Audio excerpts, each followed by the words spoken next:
Hello, hello. Welcome back to the Friday Night Live.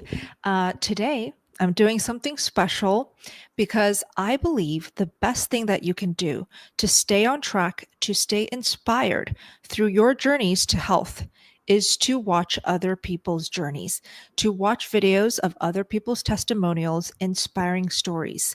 And so today I have the honor to have Renee at Eating Meat to Walk. Hello, Renee, to share her story. Firstly, Renee, I love you. You are such an inspiration, and I can't wait for you to share your story with everyone here. Introduce yourself and share where you're connecting from. Okay. Well, I love you too, Bella. I am in Arizona, in Southern Arizona. I've only been here for 3 months. Hawaii was my home prior to this. So we're getting used to the cold again. And yeah, that's where we are very happy that we are in Arizona because it gives us the opportunity to meet you next month at the meetup in Phoenix. So there are lots of good things about being back in the mainland. Let me just catch that. So there is going to be an amazing carnivore meetup happening on January 4th, 2025. So top of the new year. It is going to be hosted by Adam and Carrie, Homestead How and Carnivore Today. And it's going to be 2 events back to back, one at a theater where you get to hear real life stories of carnivores thriving in person, and then a Brazilian dinner with everybody. So I'll make sure to link that in the live chat box details so that we can see you in Arizona as well. So let's start from the beginning, Renee. How did you find the carnivore diet? Like, how did you stumble across this crazy, crazy diet? Out of desperation. I was so sick. I like to keep my cane behind me to remind me of where I came from to where I am now. But do you want me to? I'll just go into it. I've been a nurse for 21 years. So carnivore is completely against everything that I've been taught, everything that I knew. And I wasn't, I don't think that I really thought I was going to do it. I was diagnosed first off in 2010 with idiopathic gastroparesis, which meant that my stomach, which is supposed to do this when you eat, so the food moves down through it, it stopped doing that and it didn't have any movement to it. Caused extreme vomiting and pain. And I ended up in the hospital I was malnourished. I was way too skinny. I couldn't keep anything down. It took them 2 days just to, TMI. Oh, I'm going to have a lot of TMI, but it took 2 days just for me to pee again after they were giving me fluids. Wow. Like I was that depleted. And I actually was at work that night. I was a nursing supervisor running the hospital, and I got admitted straight from my shift into the hospital. So I was dealing with that. From my early 20s, I was a yo-yo dieter. I had been a size 0 and really skinny up until I joined the military. And after you get to basic training, and I don't know who hasn't gained weight in basic training, because you start getting all those carbs and they start feeding you all of that. So I started having weight problems from there. And I had always been a yo-yo dieter. I tried everything in the world. When I got gastroparesis, my gastroenterologist, when he called to tell me that I had it, he says, "We don't know what to do with it. We don't know how to treat it. There really isn't anything we can do." And I was like, "Well, what should I eat?" And he says, "White stuff, flour, sugar, anything that's really easy to go through the stomach. No vegetables, no nuts, no fruits, no meat. I mean, like carbs, basically, is what he told me to eat." Yeah.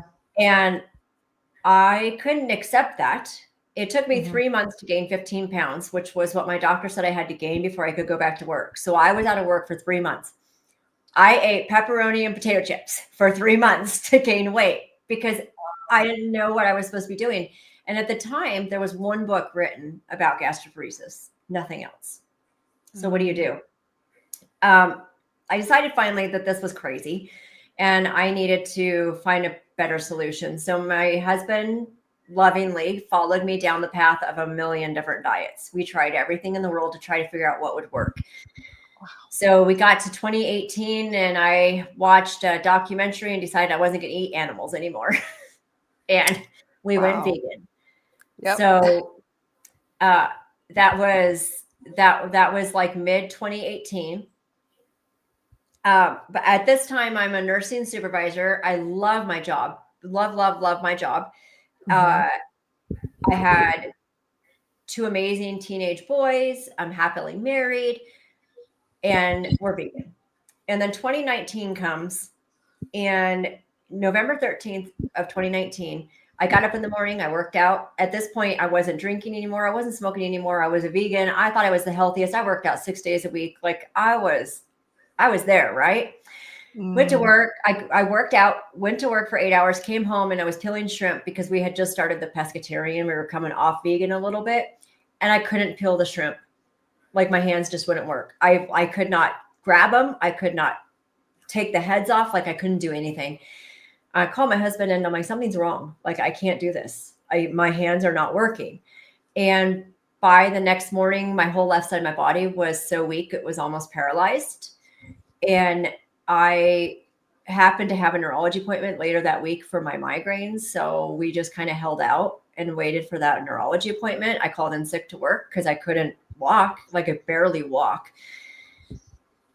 And when I saw my neurologist, he says, well, there's something wrong with you, but I don't know what it is. We don't know how to work it up. So we started ordering every single CAT scan, MRI, blood test. I had a lumbar puncture. I had all kinds of stuff done.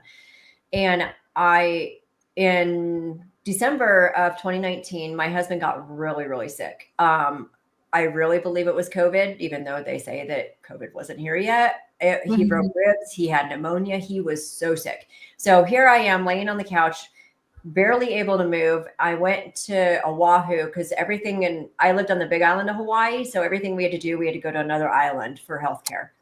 Anything big. Okay. So I had my lumbar puncture over in Oahu. And when they sent me home on the airplane, like you're supposed to lay down right after a lumbar puncture, so it seals. And I didn't get to do that because they put me on an airplane right away. So I ended up with a spinal leak. And that's like the worst headache you can ever imagine. I ended up having to go to the ER and having a blood patch done, which is number 2 of my worst things ever happened to me in my life. The kids aren't even close. Having babies isn't even close to those things. So we're both lying on the couch dying of 2 separate things. And I have 2 teenage boys that have to cook for us.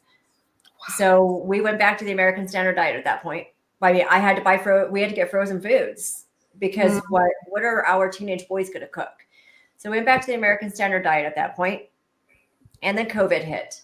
So I was in the middle of trying to get diagnosed while COVID was just starting.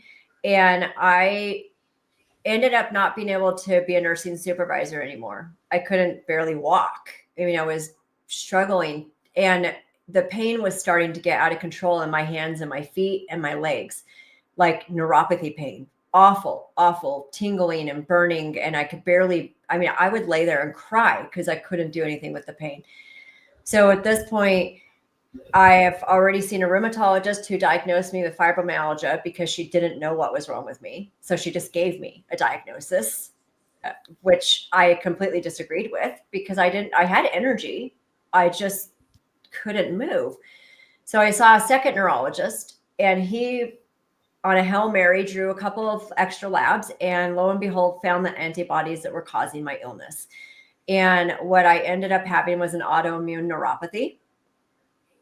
Wow. And it's called chronic inflammatory demyelinating polyneuropathy. Basically, my immune system was eating my myelin sheaths of my nerves. So instead of it happening in the brain like MS, it was happening in my arms and my legs and causing severe pain and neuropathy. So I started treatment. I started IVIG, which is immunoglobulin therapy. I started that. I had my first high dose, which is 5 days in a row for 8 hours a day.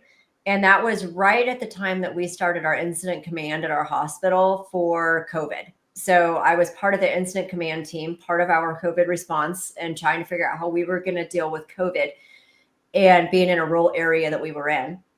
We were really lucky. Hawaii didn't get half of what the rest of the United States got, but we still had a lot more patients than we were ever used to and still had to deal with that. The IVIG worked for about a month. Like halfway through my first week of it, by Wednesday, I was walking without being assisted with by my husband. I mean, I was able to walk fairly decent. The pain, it never touched the pain. Like the treatment is more to help with the function, but not with the pain. I ended up, it lasted like a month maybe. And I ended up, my neurologist ended up ordering it again. But at that point, I couldn't take 5 days off in a row. Like there was no way we were in the middle of COVID at the beginning. So I ended up doing 1 day a week for 5 weeks. I lasted okay on that. I was put on gabapentin, which is a pain med for nerves. It isn't actually like an opioid or anything. It just works on nerves. I immediately, within a month, was on the max dose of gabapentin, which is 3,600 milligrams a day. I was on nortriptyline to help the gabapentin work, and it wasn't really touching the pain, but you learn how to deal with it. And at that point, I couldn't be a nursing supervisor anymore. I applied for a promotion and I got promoted to director of patient care at our hospital. I will put it out there. I wanted to be a nursing supervisor the rest of my career. I loved my job. And now I am managing like 5 departments and I have like 80 people reporting to me directly, and I'm still sick. And so I don't know. It just was hard. So I go through a couple of years of the IVIG and dealing with the pain and dealing with all of that. And then I started to get worse. So I had IVIG. I was in the middle of another 5-day treatment course of IVIG. And on day 3 of that, which was Wednesday, I went home and developed the worst headache of my life and neck pain. So that would be, I can't decide whether the spinal leak or that one was number 1 or number 2, but they were, I mean, I've had migraines my whole life. So I was used to that pain, but this was not like that. This was awful. And so, anybody who's a nurse knows that the last thing you want to do is ask to go to the ER. The last thing you want to do is go to the hospital you work at. Like I didn't want to do it, but I couldn't handle it. So my husband took me to the ER, and I ended up having atypical meningitis, which means that the meningitis wasn't caused from a virus, wasn't caused from bacteria. It was just caused from my treatment. And so it acted just like meningitis. Everything was in my brain and my neck just was inflamed and mad. And they gave me high dose steroids and a bunch of other meds. They got the headache under control. The next morning I went back, I got my IVIG for the next 2 days, just high dose steroids, which was my first real experience with high dose IV steroids. I didn't sleep for like a week. I was up all night long. I couldn't sleep. I couldn't do anything. I was cleaning the house at 2 o'clock in the morning because I couldn't sleep. So I finished that. My neurologist decided I couldn't do it anymore. He said, I failed that treatment. So he wanted to do monthly. Instead of doing high dose in 5 days, he wanted to do lower doses monthly. So we started that. It didn't work. I failed that within, 6 months of it, if even. And they put me on rituximab next. Rituximab is a monoclonal antibody. It was made for lymphoma. It was made to go in and kill B cells, and it's kills your immune system. I started rituximab. The first dose I had an allergic reaction within 15 minutes of starting it, which is sometimes normal. And they treated it with Benadryl and high dose steroids. So there's this ongoing thing that we give you the medicine. And if it causes problems, we're just going to give more medicine. We're going to give more medicine. So I was on the rituximab for almost 2 years, and I got to about late 2023 into early this year. I just went downhill. I wasn't able to walk very well anymore. I was falling all the time. My left side was so weak that I could and I would stand up and not even know where my feet were. And I would fall over because I couldn't feel them. And because I was so weak. So a very humbling experience is being a nurse and having to walk into the hospital that you run with a cane. And that was difficult. I started using the cane earlier this year. My son went into the Space Force in January, and we went in March to his graduation, the very beginning of March. I think it was end of February, beginning of March. We went to his graduation in San Antonio and came home with COVID. So, and I had almost the year before in 2023, I had gotten COVID in July when I'd come home from I went to a FEMA training in Alabama, and I came home from that and I had COVID and I almost died, like truly almost died from COVID then. So my immune system's just gone and the pain is out of control. In February, right before we went to his graduation, I actually put in for my retirement, for a medical retirement, because I knew like my work was really gracious, and shout out to them. They worked with me as much as they could, but at some point you can't expect your employer to keep working with you when you can barely make it to work. So I knew that it was time. I applied for medical retirement, and my husband and I decided at that point, our son was getting ready to graduate from high school. One was already gone. The other one was getting ready to graduate. It was time to move to the mainland, because if I failed rituximab, that was it. What was I going to do? There's no clinical trials in Hawaii. That, we do the best we could do in Hawaii, but we can't do it all. So it was time to look at, hey, we need to do something. So we started looking at moving. And when I came home with COVID, my husband had COVID as well, but he bounced back like within a day. And so he went back to work, and I was at home on the couch dying, not dying like the first time, like that other time. I've had COVID, I don't know, like 5 times. I've had pneumonia. I've had the flu several times, everything that you can think of without immune system. It just sucks. So I'm laying on the couch, and he says, do me a favor, just look into the carnivore diet today. And he had been like months. He'd been like, we need to look at the carnivore diet. And I'm like, I am not going to eat just meat. No. Yeah. And he's like, come on, just do it. And so I was like, all right, you know what? I'll humor him. He had been bugging me long enough. He'd always told me our entire marriage, he was like, my teeth, I have incisors. My eyes are in the front of my head. I'm a predator. I'm not a prey. I don't eat the grass. I eat the meat that eats the grass. And he told me that whole marriage. So I decided that I would look into it, and I turned on YouTube and I put in carnivore, and Carrie Mann from Homestead How came on. He was the first video I watched, and it was his 9-month check-in, and he was running all over the place and had all this energy and showed his before and afters and was talking about all the things that he had gotten over. And I was like, wow, that's pretty impressive. So I went on. I found Michaela Peterson.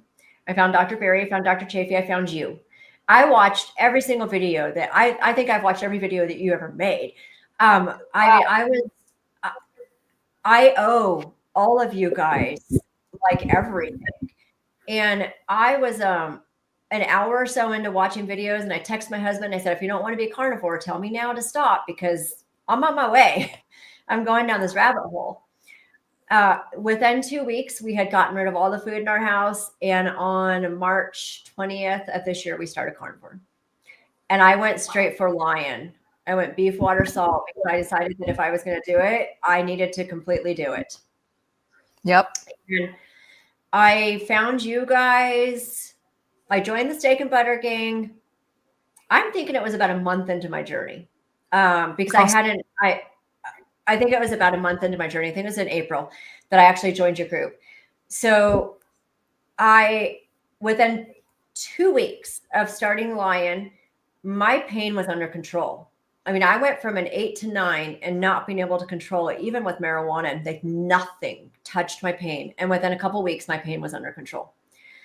And wow. I was lying in bed. I looked at my husband and I was like, you know what? My feet aren't burning. I'm like crying, like not crying in pain this time, but crying because I realized my feet weren't burning anymore. And he said, I decided if I had to eat a ribeye the rest of my life, if that was all I was going to eat, I was okay with that because the pain was gone. And yes. I mean, you don't understand chronic pain until you have chronic pain, and a neuropathy. Like I used to tell I kind of blew it off with my patients. Like, well, neuropathy is numbness. Neuropathy hurts. It is so painful. Wow. And amazing. Story is amazing. Yep. By September, my cane ended up in the corner. Actually, I lost it. I just found it in the car not too long ago. Wow. But I lost my cane. No, I didn't need it anymore. The weakness on my left side of my body, it's still there, but it's not as bad. I had labs drawn with my neurologist. I have a new neurologist here in Tucson.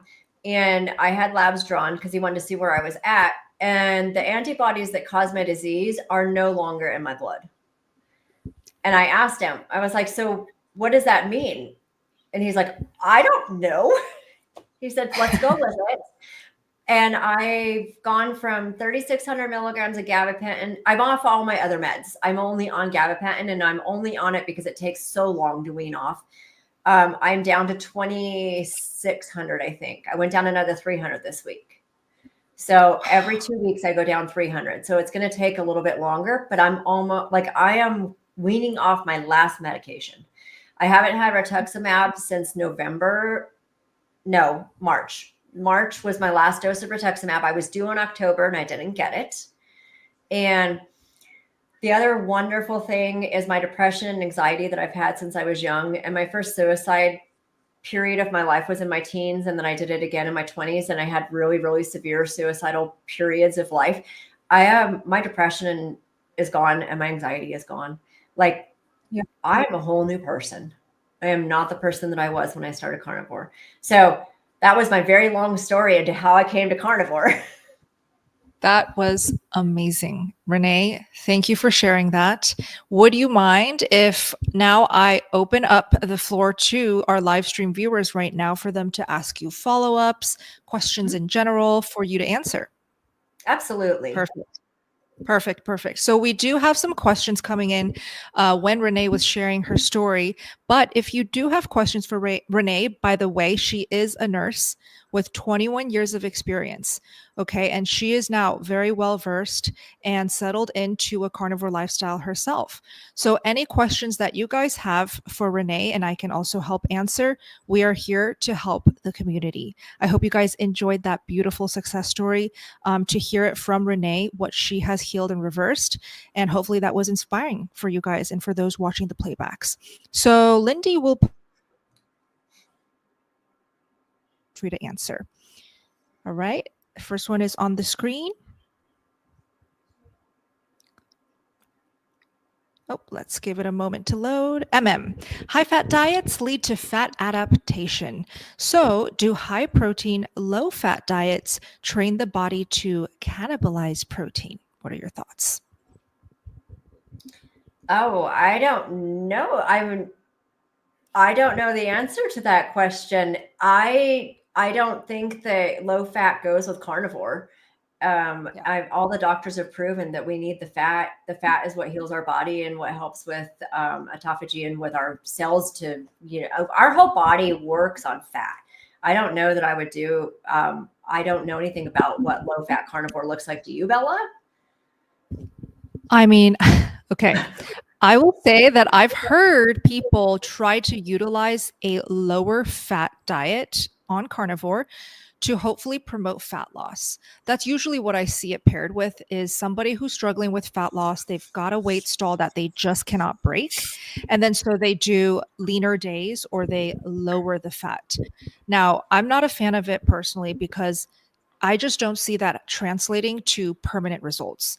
And that's what I'm after. If I'm going to put in the work for anything, and I'm just naturally a little bit more towards, I would like to make the most of my time. I would like to make sure that if I'm putting in my time and energy into anything, really, I want the results to actually not last, not like an overnight cheat thing where, weight loss bounces back and then I have to suffer with hormone imbalance and wrecked metabolism. So that's just my personal opinion when it comes to high protein, low fat diet, at least on carnivore. I could see how it could be helpful one day out of the week if you want to leverage that just to see if it can change things up with your body and your fat loss. I don't know if is asking this specifically related to fat loss, but I can circle back if you want to clarify that. But thank you for your thoughts, Renee. Let's keep going. So here's another question. Noticed I've got skinnier legs on this diet. Does carnivore diet absent resistance training lead to muscle shrinkage alongside weight loss? So does carnivore diet absent resistance training? So is this person saying carnivore diet without the resistance training? Not lifting weights. Does Yeah. it cause muscle shrinkage? I've seen the opposite. Being so sick, I stopped working out 5 years ago. I was a weightlifter before I got sick. I mean, I like truly was a weightlifter. And what I have noticed since I went on carnivores, my muscles are coming back and I'm not doing anything yet. I don't have the strength in my arms and legs to start weightlifting. I'm going to do some squats and do a little bit of, use my body, but I haven't started lifting weights yet. And my muscles are coming back. So I would say that no, I am seeing muscle gains, not loss. Absolutely. I mean, you went from not even able to walk to walking again just by eating meat.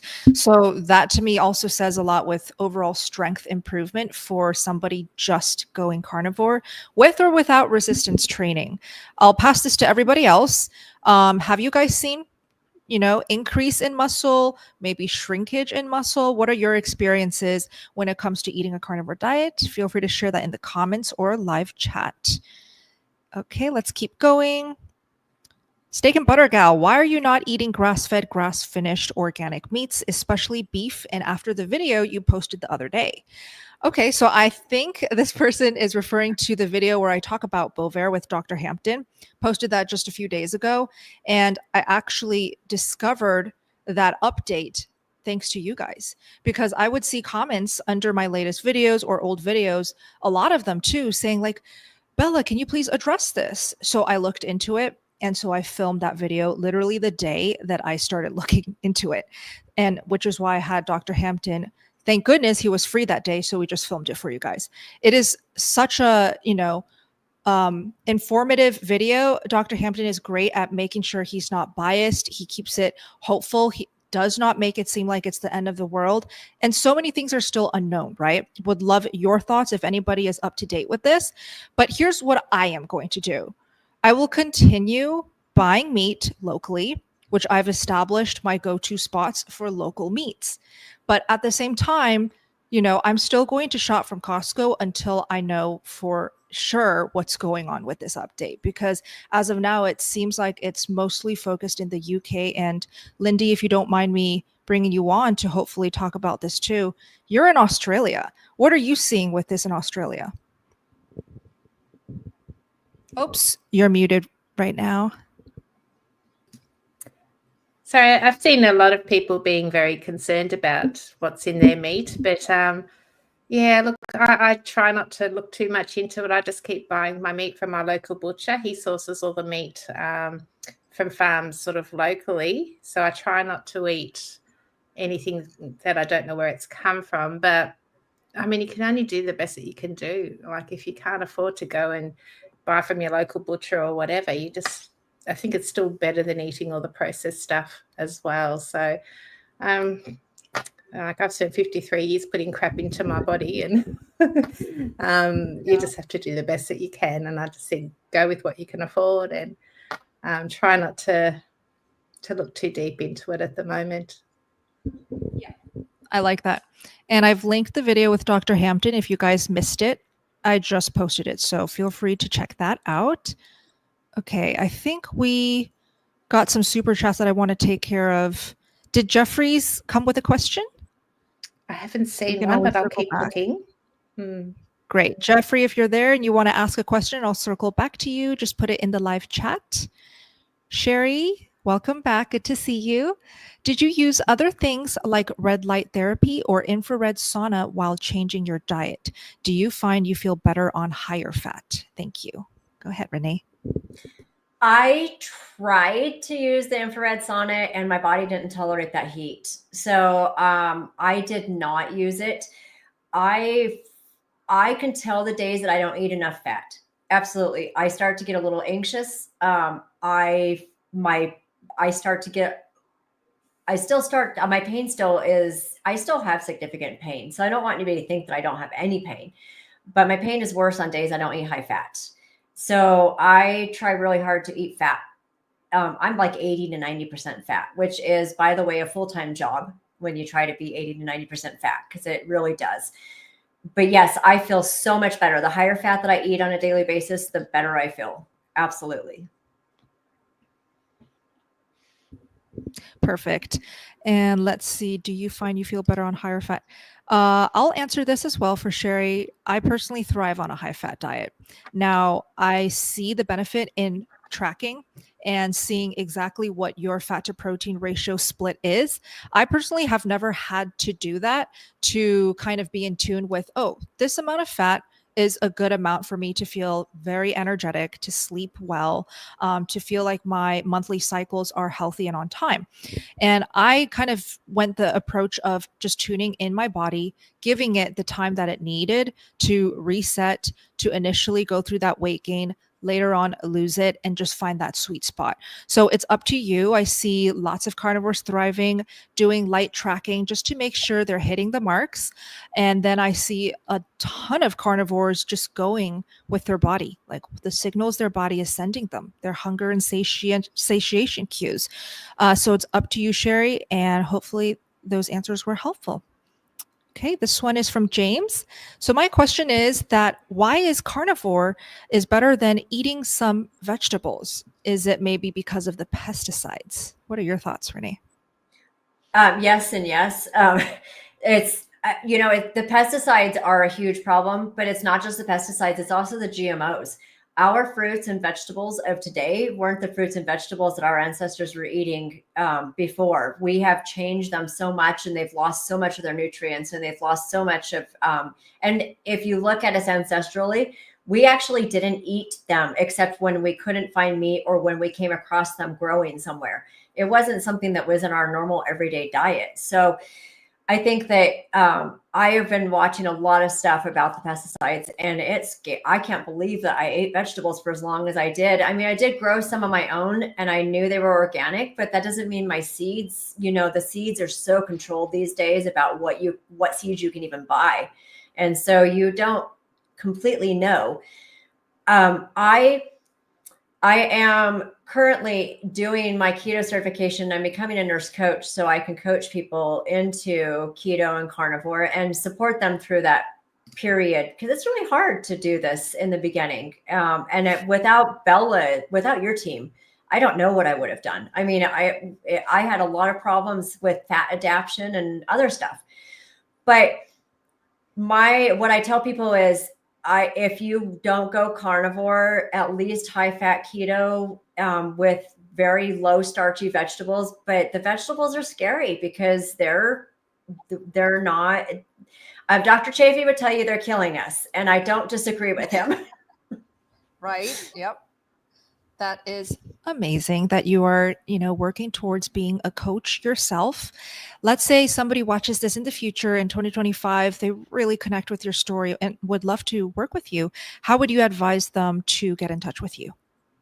I'm just breaking into YouTube. I only have 60 some followers. It's really hard, Bella. I look at how many of you have and I'm like, how did you even get there? It's hard work. I have no idea. To help you, to coach you. You got this. So I have a YouTube channel that I'm starting to tell my story and I was just telling Lindy before we came on that I made a video on how to make pemmican the way that we make pemmican. I need to get it edited and put it out there, and I'm going to start doing some things slowly. I have an Instagram at Eating Meat to Walk is both my YouTube and my Instagram. I will answer messages on Instagram. I'm already helping people. I'm coaching my mom right now, which is really difficult. And I'm never going to coach a family member. Love you, Mom. She's watching. But coaching a family member, she's got scleroderma and is in hospice, has been in and out of hospice for years. And we decided that maybe this would help her get her pain under control. So she's had a 60-year soda addiction, and she's on day 13 of no soda. So she's having a hard time. But I would say that either my Instagram or through YouTube right now, I am developing a web page and doing all of that, but I haven't quite gotten there yet. So I'm still baby stepping. Yep. You got the most difficult part out of the way, which was you figured out the secret to optimal health, right? And most people, they spend their whole lives wondering, how? What does it take, right? So I just want to give kudos to you. You are amazing, Renee. And I'll make sure to link your YouTube, Instagram down below in the description box for anyone who watches the playback. Just click it and you can connect with Renee there. Let's keep going. This is from Jeffrey. So he didn't have a question. No question. Love your content. 3-month carnivore, DM2 and HTN gone. Now you're a nurse, Renee. Do you know what that stands for? Diabetes, type 2 diabetes, and hypertension. Bravo. Thank you. That is amazing, Jeffrey. Congratulations. And he says, just wanted to give back. That's so sweet. Thank you for your support. Bravo. Jorge, welcome back. Good night, Miss Isabella and Robert Kiltz. I want to talk about macros. Thank you. Okay. So this is Renee, not Robert Kiltz. I don't know where I think he maybe assumed differently, but Renee and I would be happy to talk about macros. Let's start with your initial thoughts and your experience with macros, Renee. I became a carnivore, so I didn't have to do that anymore. Watching, and the only time that I've actually paid attention to my fat to protein ratio to figure out what my macros were was when I was first trying to figure out how much fat I actually had to eat, like what my ratio. Now I don't. I'm with you, Bella. I go with what my body feels like. If I have a higher pain day, then I haven't eaten enough fat and I need to eat more fat. I don't track macros. I'm with Dr. Kiltz actually, because Dr. Kiltz will tell you, don't track anything, just eat the meat. Wow. And I can't sound like Dr. Kiltz and his enthusiasm, but I came to this so I didn't have to do that anymore. I yo-yo dieted for my whole life and I don't want to do that anymore. So if I'm hungry, I eat. And if I'm not hungry, I don't eat. And if I feel like my pain is a little bit worse or my anxiety is a little bit worse, I eat more fat. Yes. I love everything you said right there. I think you and I have the same approach to carnivore, which is we started this whole lifestyle to be free from the numbers, right? Yeah. So Lindy, let me pass it off to you. Did you find yourself more into tracking, more into numbers, or the opposite when you started carnivore? I did start to track because I just thought I needed to track to be able to lose weight, and I just needed to know how many grams of everything I was eating. And I found I got more stressed out and frustrated by the whole process and couldn't, if I was a few grams over, that would just throw me off because I didn't do it perfectly. And it wasn't until I let that idea go and just ate the meat as I was hungry, included the fat as I wanted it. Some days I wanted it, other days I didn't. Sometimes I want salt, other days I don't. I just listened to my body and I got rid of that stress, and that's when I got the results. I just think keeping it simple, the macros just did my head in. It set me up for failure, to be honest. So I don't track macros at all. I don't even track my weight anymore. Like I won't even get on a scale because I discovered through this process of becoming a carnivore that I actually had an eating disorder. And I was really driven by that scale, and I was focused on that scale, and why I was a weightlifter was because of that scale. So when I go to the doctor, I get on the scale backwards and I'm like, please don't tell me what I weigh. I don't want to know. If my clothes are fitting and I feel okay and I'm not hungry, then I'm okay. I love that. I mean, if we're feeling great, our clothes are feeling great, that's all that matters. Why complicate things with numbers that don't necessarily reflect our progress accurately, right? So question for everyone in this live stream or watching the playback, do you track? Do you find it helpful? Do you find it maybe a little bit detrimental with your journey right now? Feel free to share your experiences and thoughts in the comments. Alrighty, let me take care of this super chat. Thank you so much. Backpacker, I've been carnivore for only a week. Can you help me understand priming, even when I don't feel like eating 3 meals a day? Is it okay to put a little MCT oil in my coffee, or will it stop my body from using my body's fat? Okay, so let's tackle one at a time. And Renee, I'd actually love to hear your definition and your experience and thoughts on priming. Right? Because I know you came into the Steak and Butter Gang. You were one of the most active members when you first came in. I noticed you immediately because you were at all of the meetings. You were always chatting up in the live chats. You also started sharing so much down the line. So I'm sure you also experienced priming. Maybe you can share firstly your thoughts. I primed for 2 months. It was the most difficult 2 months of my life. Even my illness wasn't as hard as priming because, Raymond always says it's a full-time job to eat that much food. And, you want to sleep all the time. But priming, how I define priming to me was I finally told my body, hey, you're going to get food. You're going to get the nutrients you need. And it's time to start healing. It was my telling my body, you're not going to go into starvation mode, and I'm not going to keep you at 1,200 calories a day. I mean, when I was priming, I was probably eating 3,000 or 4,000 calories a day. And yes, I gained a little bit of weight in the beginning of priming, and that was okay because my body has so much healing to do that it just needed to know that it was safe to do it. So I think priming and when you start priming and you start forcing yourself to eat, eventually your appetite opens up. There were days I woke up at 4 o'clock in the morning and I was like, oh my gosh, I'm so hungry. I got to go eat right now. Like I didn't even want to brush my teeth. I wanted to go eat because I was so hungry. So I never knew I could be that hungry. And my husband primed with me and he was the same way. We both went from eating 1 or 2 meals a day to eating wanting to eat at least 3 meals a day. And it was, my body, I finally was like, okay, you know what? I'm going to get food. I'm going to get the nutrients. Okay, it's time to start healing. And I truly believe priming was a big part of that. So did I do good at defining priming? Oh my gosh, fabulous. I mean, I personally enjoy the definitions of priming from members who've done it more than when Coach Raymond teaches it or defines it because it's just so much more relatable. The wording, the stories, the struggles, the funniness of it where, you hate it. It's the most difficult thing in your life. But at the end of that journey, you achieve something great. And that's always so inspiring, gives me goosebumps. And so to hear it from your mouth was very special. With priming, like I always say, it's just 2 weeks, right? But some people like Renee will need 2 months who maybe have a lot more healing to do. I myself needed 6 months of priming, but you use your best judgment and it teaches you to be in tune with the body, right? So it's not easy. It's not for the faint of heart, but for those who do walk it and commit and actually do the program correct, they actually reap a lot of benefits and they're always surprised. So shout out to Raymond for creating it. He teaches his classes every week in the gang, and Renee is in the meetings. She's currently in the community. I love meeting you guys through community, whether it is in the Steak and Butter Gang or here on these live streams. And one of my favorite things is to hear your guys' stories, to feature these phenomenal stories on my platform as well.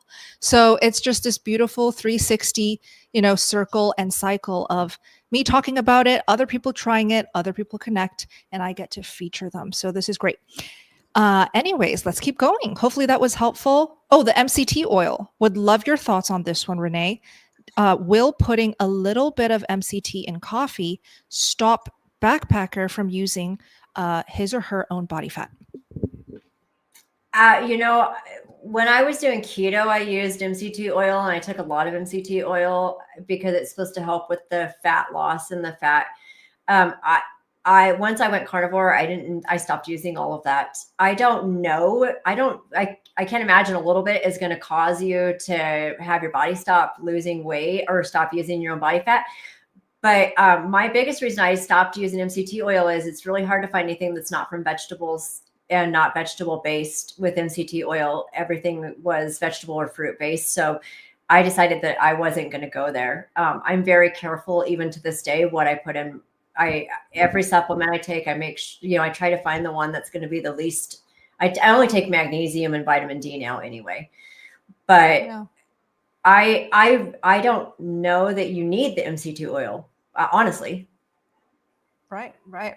I would honestly go as far as to say, take out that MCT oil and just eat animal foods. If you're committed to carnivore and you're using the term carnivore, you're doing it for, so far only a week, that's fine. welcome to the community, but Yay. your head is in the right spot. Yeah. Yay. And the best thing you can do is to just mitigate any outside plant toxins coming into your diet and affecting your results. So MCT is not an animal sourced food or an oil at all. I would honestly just replace it with butter. Or if you're sensitive to butter, ghee, Ghee. Okay. Oh, okay, great. So Backpacker says, thank you. I'm very curious actually with this type of question, and I get it every single week on these lives, is if I want to lose fat or go into fat burning mode, am I supposed to be upping the fats or am I supposed to be upping the protein? And so this is a question that is constantly being asked, and there's a lot of confusion around it. My best answer is it is such a personal thing. There is no one size fits all when it comes to what fat to protein ratio, what split, what approach is best for you watching. So this is where I learn from everybody who comes into these live chats and shares. Okay. So share in the comments or in the live chat. Have you seen fat loss results when you up the fat or when you up the protein and maybe limit fat? Any approach that you've tried or any approach that you are currently on, share what's working for you. This is where most of the learning happens, is when we share what works for us. Okay, great. Angela, Lindy put this up. I'll read it out loud. I love the priming process. Yay. It's a game changer. It's painful to transition, but I would not last on carnivore if I didn't have the SBG gang community to break through all the old dieting mindsets. Well, Angela, I'm so happy you're part of the family. Congratulations so far, and excited for all of the results you're going to reap down the line. Love it. Holly, okay, thank you so much. Is there a question? No question, but I have another chat. Here we go. Perfect. Holly, we can circle back to you if you did want to ask us anything. MM says, how long do people stay in the Steak and Butter Gang on average? Okay, that's a great question. And I do have analytics as the host of the community looking into it. I would say 90 days.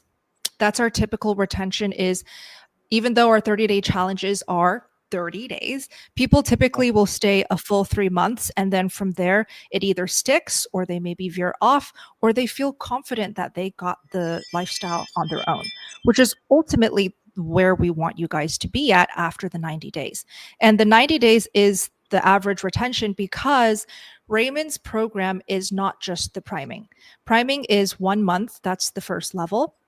And then the second month, he teaches the second level. And then the third level is when you really complete his standard protocol and feasting fasting program. So I would say 90 days. Hopefully that helps. But some of us never leave. Just saying. Yeah. That's true. 3 years here. I forgot about that. And those are my favorites because I honestly just get to watch them blossom and grow, struggle, succeed. It's life, and you get to live life with the family. I love it. But community is so important, Bella. Without the communities that I belong to, I don't know that I would have gotten through at least the first 3 months without you guys. It was between the fat adaptation, and I had like severe bowel issues because of the fat adaptation. And Dr. Phil was my lifesaver in the chew every day. Like I had questions every day. I go to the chew because I've got to figure out how to get this fixed. And so I am very grateful to community, and I still belong to several communities because that's where we get our support from.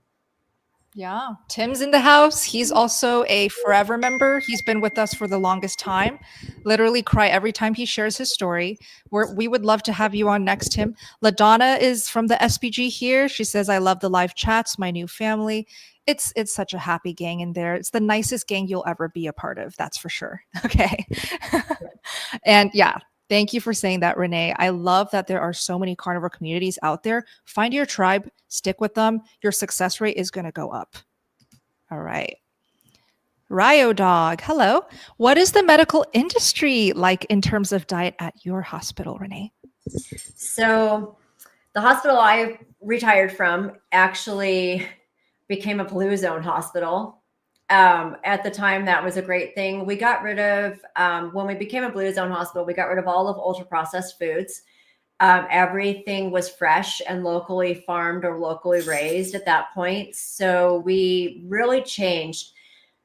Now, I'm not going to tell you there's not cereal served for breakfast and there's not oatmeal. And so we're teaching these people to control their type 2 diabetes with diet. And then the food that's coming is just not perfect. I mean, I shout out to my old hospital. They did an amazing job at switching from ultra processed foods and stuff, but there's still a long ways to go. Definitely a long ways to go. But the hospital I came from was doing much better by the time I left. Now, when I first started in the hospitals, it was like almost 25 years ago that I got my first job in a hospital. I worked at my first nursing job was at a hospital in downtown Phoenix, and in the middle of I worked night shift. So the middle of the night, I'd go down to the cafeteria and I'd get myself French fries and a grilled cheese sandwich from the grill. And that was how we ate. And so I think that we have a long ways to go, and we have a long ways to go in the medical field for what we serve in the hospital. Yeah. Well, look, you're like those rare gems that we honestly need more of. And so every time I see somebody who has experience in the medical field like you, Renee, and who have discovered the truth about nutrition, who are currently living a carnivore lifestyle like yourself, I always feel that hope, because it's people like you who will really legitimize this type of lifestyle. People like me and Lindy, yes, we are probably the most inspiring stories. You know, I vegan to carnivore, somebody who healed my skin completely just by changing my diet. Crazy, right? But people usually pay attention when it comes from people with experience in the medical field, and that's just the way it is. So the more we have of you, right? People like you, the better. And so I encourage you guys to all follow Renee on Instagram and YouTube, link down below in the description. Support her, help her boost her algorithm by watching her videos, sharing her videos, liking, commenting. Anything that you can do will ultimately get Team Meat out to the world, right? This info is going to change lives, as it has probably already touched and changed a lot of yours. So thank you for sharing that and answering that, Renee. Level Up, thank you so much. Been carnivore 3.5 weeks, and I had heart palpitations the last few days. Do you have any advice to handle that? What are your thoughts, Renee? I also had heart palpitations. I mean, part of my disease process, I had POTS, which is you get palpitations and all kinds of stuff. But I discovered that the higher fat I ate, they got better. And my heart palpitations were so bad that I would almost pass out because their blood wasn't getting to my brain. And they're gone. Very, very seldom do I have like one or two beats that like I feel it. But it was the higher fat, the more fat. I listened to my body, and the more fat I ate, and I noticed that they were less and less. And the other wonderful thing was I used to pass out when I stood up. Like I would drop my blood pressure, and that's gone too. So there's a lot of people who have a little bit of heart palpitations in the beginning, but I think I've heard a lot of the physicians even suggest, higher fat. Bella, what's your thought? Those are great tips. With heart palpitations, I personally never had any phase where I dealt with heart palpitations, but what I did have was heartburn and nausea from like overdoing it on the cooked fats. Not on the fats in general, but the hot, melted, the rendered fats. That really did trigger a lot of nausea and heartburn for me personally. I don't know if that has anything to do with what causes heart palpitations initially during adaptation. But Jay, you are only 3.5 weeks into carnivore. And typically we say adaptation, that whole entire adaptation phase can last anywhere from 30 up to 90 days. Okay. For a lot of people, 30 days is about the standard adaptation phase. People who come from ketogenic diet or animal-based, it's going to be a quicker adaptation. But if you're coming from a standard American diet where you're eating all of the junk and the ultra processed foods, and you go into carnivore, expect a little bit longer of a phase of adapting. Okay. Lindy, did you have heart palpitations? I I didn't, but I hear a lot of people do talk about it, and they're either having too many electrolytes or not enough. So just trying to work with that balance of electrolytes. I'm not sure if you're taking any, but if you're not, try taking some. And if it's the other way, reduce it, take it out. I agree. Exactly. I think electrolytes are in the very beginning, electrolytes were very important, but I have to admit that I use them all the time. I drink sparkling water that I make myself, but I put keto chow drops in every single bottle of water, that I drink just to get that extra little bit of salt in there. Right. All great points. And hopefully that helps you, Jay. Stick to it. Just do your best to at least not veer off, right? Don't let these things scare you. There are many things that you can do to troubleshoot. It could also have to do with electrolytes, right? Like the ladies were alluding to. One key piece of advice here is whenever you try experimenting with adding something in, cutting something out, changing any variable, you must do it one thing at a time. Don't do two new things to see what is changing or what's affecting what, because obviously you'll be confused, right? So do one change at a time, change one variable at a time. Perfect. Okay, before we keep going with the questions, I want to check in on your time, Renee. Did you have to go right on the hour, or what's your... No, Yeah? whatever. I am good to go. Well, thank you. What a treat to have you answering questions with us. All right, Renee, were you disappointed in the COVID vaccine? Okay, so before we go into this, just a heads up, as you know, this platform is a little sensitive with specific buzzwords. So as best as you can to avoid using the buzzwords, community knows basically what you're alluding to, will help this video from getting taken down. I am vaccinated. I got the first 2 vaccines. It was the only way to keep my job. And my neurologist actually thought that it was smart for me to do it. We went back and forth about what would kill me, COVID or the vaccine. I had to weigh both of them. So I am vaccinated, and my husband stopped getting them last year because, when we work in the hospital. So I always say that this is the hill I'm going to die on. I think that if we didn't do them, that we may not have gotten out of the pandemic as fast as we did. I watched a lot of people die. I held people's hands when their families couldn't be there because they couldn't come in the hospital because we wouldn't allow visitors. And I held iPads while people watched their family members die. And so I know that I am not popular in some of the groups when I say that, but I am not. I'm not unhappy that I got the vaccine. How was that, Bella? Thank you for your thoughts. Thank you for your thoughts, Renee. Perfect. Now, before we keep going to the next question, thank you, Lindy, for doing that. Very helpful. I just wanted to feature some of your guys' live chats here. I saw something that I really wanted to show. Okay. Mia is going on the Carnivore Cruise.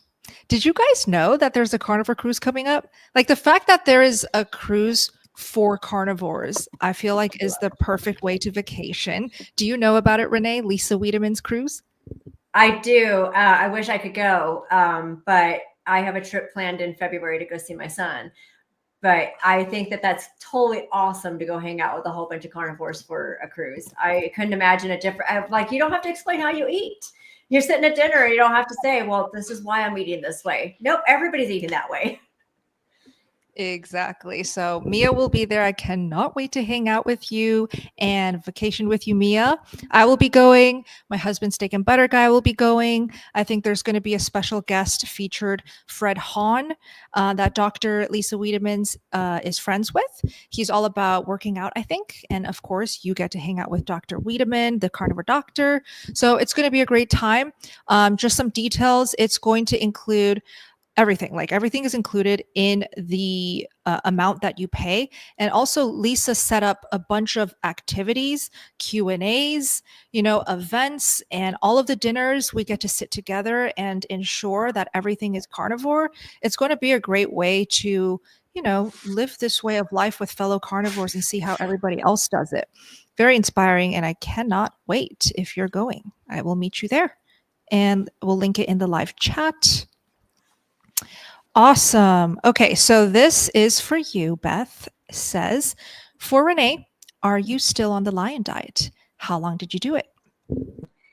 So I am on pretty much BB&E now. I eat beef is the only meat besides bacon. I do eat bacon. I had to get back on bacon. So I did lion for 60 days. And then I added back in a little bit of dairy. My biggest problem, the reason I added dairy back in was actually because Dr. Phil suggested that I needed to. I had such uncontrolled diarrhea in the beginning of carnivore because I had never eaten fat in my entire life. Like I grew up low fat, non-fat. And so I had never eaten fat. I had such a bad hard time of fat adapting. I went from 143 pounds to 118 pounds in the first 2 months. So I was like super duper skinny and not where I needed to be. That's not my ideal weight. I'm 5'8". So that was way skinny. So we worked on that with lipase. I started supplementing with lipase, and then I got the diarrhea under control. And I'm somewhere in the 130s now, I think, maybe. But I did lion for the first 60 days, and then I added back in. I'm gonna just put it out there. I added back in coffee. This just has heavy whipping cream in it. And I added back in bacon and butter. And I eat a little bit of cheese, but I usually eat just raw Gruyere or raw smoked cheddar that I get at Sprouts. And that's about all I eat. So it's beef and bacon and a little bit of dairy and butter. I eat every bite of meat I eat a bite of butter with it. So every single bite that goes in my mouth has butter with it because I have to get the fat. So I'm going to go back on lion in the new year after we're hosting Christmas this year with my family. So after the new year, I'm going to go back on lion and see where I can get with more healing and see where I don't know where I'll end up. And I felt the best while I was on lion. Very eye-opening. I loved everything you said there. And I also love that you're not afraid to reintroduce, because a lot of people, they start carnivore like you, desperate to heal, so sick that they either cannot get out of bed, they cannot walk. It's physically disabling, the condition of their health, right? And then so they do something like lion diet, which is very effective to heal and reverse autoimmune related issues or just very deep health issues. And then they heal, they feel amazing, and then they become afraid to reintroduce or introduce anything new. And we obviously don't want you guys to be stuck in that spot where you feel cornered into the wall and you feel like you have to eat a lion diet forever. You don't necessarily have to. So that gives a lot of people hope that initially, yes, you may feel a little bit bored with only being able to eat beef, lamb, and water, but with enough time and consistency, the key is consistency, you will be able to open up the variety. Okay, I've seen it with myself, my own story. Renee right here just said that. Lindy as well. I've seen that where she had to restrict a bit to heal, but open it back up when she can have the freedom. A lot of people do great online and then they open it up, right? So anybody here in the live stream doing a lion diet, would love to hear your experiences. It is a fantastic way to heal. Okay, let's keep going. Renee, you just let me know when you're feeling tired or you got to go or you're hungry, and we will. Oh, I ate pemmican right before this, so I'm good to go for a little while. Oh, smart lady. That's awesome. Okay. Mrs. Hooligan, hello, hello. Can recurring cysts be a sign of oxalate dumping? Very interesting. Renee, thoughts? I honestly, the only oxalate dumping that I had issues, I got crystals coming out of my eyes all the time. That was the only thing that I had for oxalate dumping. So I don't know. I would assume that it could be. If you listen to the oxalate experts, there's so many things that your body can do. But I personally can't speak to that because I haven't talked to anybody who had that. Yeah. Did you have experience with cysts, Lindy? I did. I had boils all the time. So yeah, especially at the start when I was transitioning, I think it was just all the toxins coming out. But I haven't had any for probably the last 2 years of being carnivore. So I definitely think I was oxalate dumping. So yeah, hang in there. And they say Hang that in it can take years. Like oxalate dumping can happen. I still get crystals sometimes 9 months into this. So Oh my gosh. Oxalate dumping is one Yeah. of the things that I struggled with the most. And because I was vegan and most of my diet was, oxalate rich foods, I started dumping like crazy. It came out of my eyes mostly as well, but it can even come out of your skin. Okay. It can even come out of your urine. So just be prepared for maybe intense oxalate dumping if you used to be vegan, vegetarian, a sweet potato lover, kale lover of any sort. If you eat nuts, yeah, you might have to dump for a bit. Pink Dove says, what is oxalate dumping? Oxalates are in a lot of plant foods, like sweet potatoes, spices, even. They're so high in nuts, chocolate, teas, plant foods. And so when people completely cut out those plant foods, there's got to be some way for the body to detox it, right? Because our human bodies do not like oxalates. They don't want to keep those oxalates in the body, and they wreak havoc on our organs, on our body and health. They're these literal tiny crystals, okay, that goes into our bodies and mess things up. So when you stop eating it, it will want to be dumped out of our body, which is why it comes out of pores, any hole that it can come out of, eyes, nose, even urine, right? Sorry if it's TMI, but that's the gist of what oxalate dumping is. And I'm sure all three of us can agree. Who is the go-to for oxalate dumping info? Dr. Sally Norton. yep, Dr. Sally Sally. K. Exactly. Norton. Yeah. Sally Norton. So check her out. All you have to do is Google search Sally Norton. She's the best. Okay, so Yep. look into her. Perfect. Alrighty, blessed full. Welcome, welcome. 7 months carnivore here. I've had an uncomfortable pain in my right upper side. Could it be a gallstone? And is that something that happens on carnivore? If not, what could it be? If you don't mind, Renee. Well, I know that you can still get gallstones on carnivore. And, I can't remember what I was watching the other day. Some people actually oxalate dump by creating kidney stones and gallstones. Like those, they create the crystals inside of those too, just like any other oxalate dumping. In your upper right side is your liver as well. And I would say that if it is uncomfortable enough, you probably should see your doctor, because gallstones, if they don't cause a problem, then a lot of us have gallstones and we don't even know it. And sometimes the gallstones pass right through your stomach and go through your GI tract and come out, and you don't even know that you've had them. But if it is causing pain, especially if after you eat fat, I mean, that could be another thing. Still 7 months, you should be fat adapted, but sometimes you're not completely. And maybe,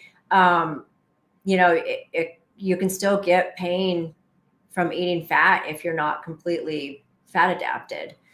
That's about where I would say, but definitely if it continues to happen, I would see your provider and see what they have to say about it too.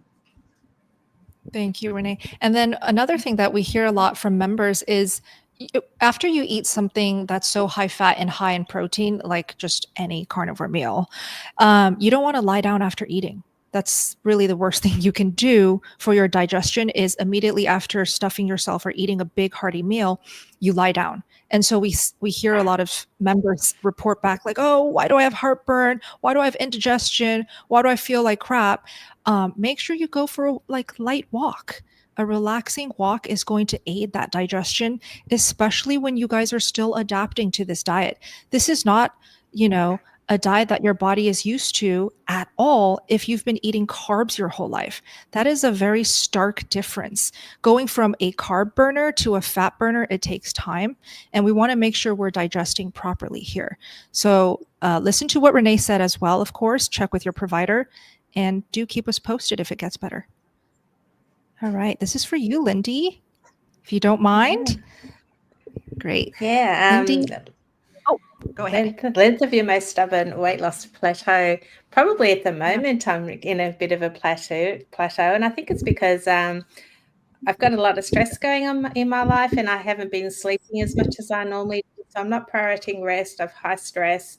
I've got all the things going against me, and even though I'm continuing to eat my meat and doing everything right, it's not the whole package. It's like you can eat your meat, but you need to do all these other things and prioritize the rest and try and get the stress levels down. So I'm not concerned about it, because I know if I was eating the crap, I would be feeling crap, and it's all going to work itself out when things settle down in my life. So I'm not concerned about it at all. It's a day at a time. This is my lifestyle, and the weight will slowly come down again when I start to relax. The stress levels come down, and it's just everyone's life has the ups and downs, but I'm not going to worry about it. So yeah, so probably about Thanks 2 for sharing. months at the moment.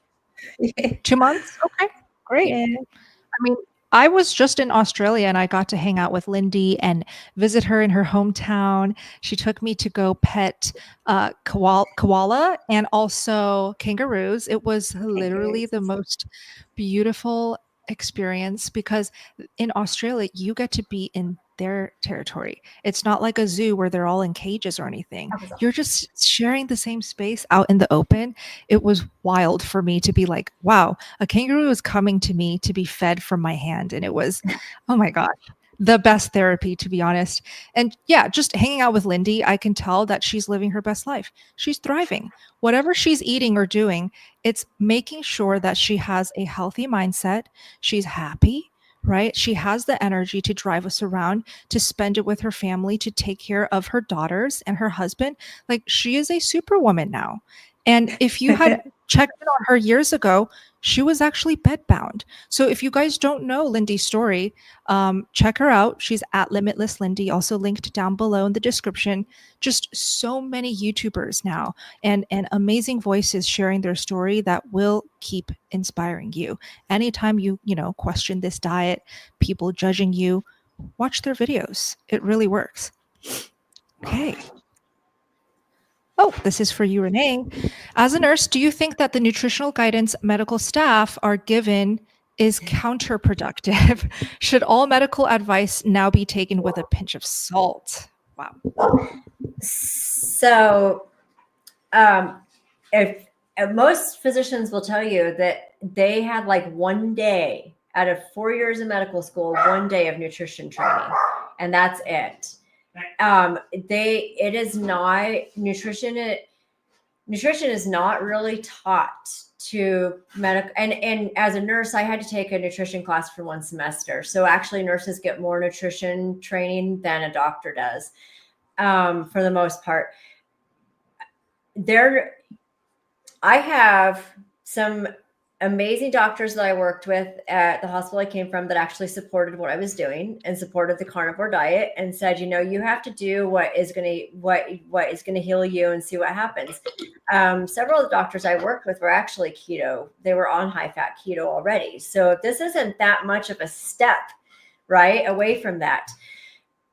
I just finished my functional medicine training, and I'm going to tell you that what I learned is that I try to go to a functional doctor for the rest of my life, because they actually want to know, why are you sick?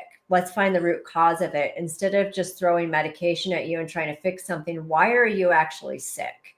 So when my doctor now, I have a carnivore doctor. He's amazing. I'm going to be on his podcast in a couple weeks. But he, when he gives me medical advice, I listen to most of it. I have become my own doctor. I mean, that's really, I think, what happens when you become a carnivore, because we have left the normal society of the way of eating and the way of treating ourselves, because most of us come to carnivore to heal ourselves because we've been let down by traditional medicine. So I as a nurse, I'm going to tell you that sometimes our doctors tell us things that save our lives. So I'm not going to say, no, don't listen to your doctor. But be your own advocate, you have to speak up for yourself. And so when you're told something, go and research it, go and learn about it. Don't just, I wish I had come across this 4 years ago or 5 years ago, like instead of after I was so sick, because maybe my healing wouldn't have taken as long. But hindsight's 2020. Always be your own advocate. Always ask questions. If your doctor won't support you in your journey when you want to heal yourself and say, hey, I want to try this. I fired doctors. If you're not going to support me and you're not going, why I need somebody to support what I want to do. So it's a hard one because yes, I think that doctors play a big role in our world, but also at the same time, we have to be our own doctors and we know what's best for our bodies. I'm sure Lindy and Bella, you know what your body feels like when you're doing something. And sometimes that goes against what our doctors tell us. My doctor told me that I need to be on statins. This is in Hawaii. I need to be on statins and I need to stop my diet right away because my my LDL and my cholesterol were high. And I was like, nope. A, I'm not stopping. I'm getting my disease under control. And I can tell you I am. And B, here are a bunch of studies that say that there's no reason why you need to be worried about my cholesterol and my LDL. So I ended up not going back to her because if you can't support what I'm doing, then I'll find somebody who does. Yes. Powerful words. I love the way that you word things when it comes to these types of questions because I'm no doctor. Lindy's no doctor. We have zero experience in the medical field, but even you coming from so much experience being in that field and what you said right there, it's such a well-rounded answer. So props to you for saying it. But yeah, go by how you feel, right? Take it with a pinch of salt, yes. But of course, if there's actual health concerns and issues, let's not go all in and be like, oh, I don't need doctors and everything my doctor tells me, I'm going to do the opposite. That's a bit extreme. Oh. Let's use our reason. Yeah. So, okay, let's keep going. Thank you for that, Renee. Deborah says, is gluconeogenesis a thing? Some say yes, some say no. What do you say, Renee? I'm going to pass on this question. I don't have an opinion either way, honestly. So, yeah, I don't know if it's a thing or not, but here's what I know. When I hear people and experts and doctors talk about the gluconeogenesis, what I'm hearing is if you eat too much protein, it converts into glucose. Sure, if it actually converts into glucose, and I'm eating like 2 to 3 pounds of meat in one sitting. So according to these experts' explanations of gluconeogenesis, I'm sure a lot of the meat that I'm eating in that one sitting is being converted to glucose. But here's what is more important to me. After I eat that meal, I feel phenomenal. I do not have the usual carb coma where I literally crash and have to nap for hours. I don't have that. After eating my 2 to 3 pounds of meat, I feel very full of energy, ready to keep going about my day. And I have healed the way that I've healed, reversed my autoimmune issues, brought back my period because of the way that I was eating. So gluconeogenesis or not in my body, whether or not it's happening, I focus on the biofeedback markers, which is how's my energy, how's my mental health, how's the sleep going, and maybe how's my periods going. Focus on those things. If you do that and check in every day on the things that matter and maybe put the rest of the things as secondary, it's going to go a long way to get you to your goals, right? Thoughts on this one, Lindy? Yeah, again, I don't have any experience or I have no idea and I don't care. They're just big words that are thrown around, and if I bog myself down with all this science, then it's just going to do my head in. I just keep eating the meat. I feel good doing what I'm doing, and I try not to get too involved in all the science and stuff. So yeah, love it.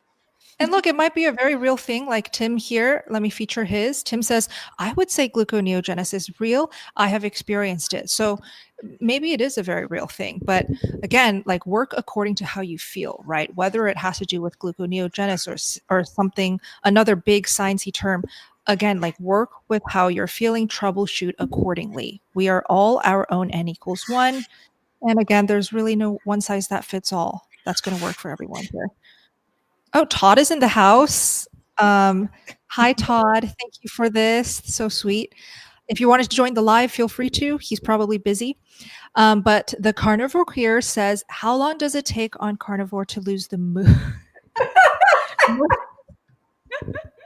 I mean, I don't know if you're asking the right people here, Todd. Oh, Todd.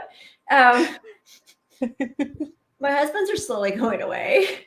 I didn't mention that I ruined my husband, you know, like type 2 diabetes, and he was really overweight when we finished vegan. Like he was a disaster. He was on metformin. He was using a CPAP.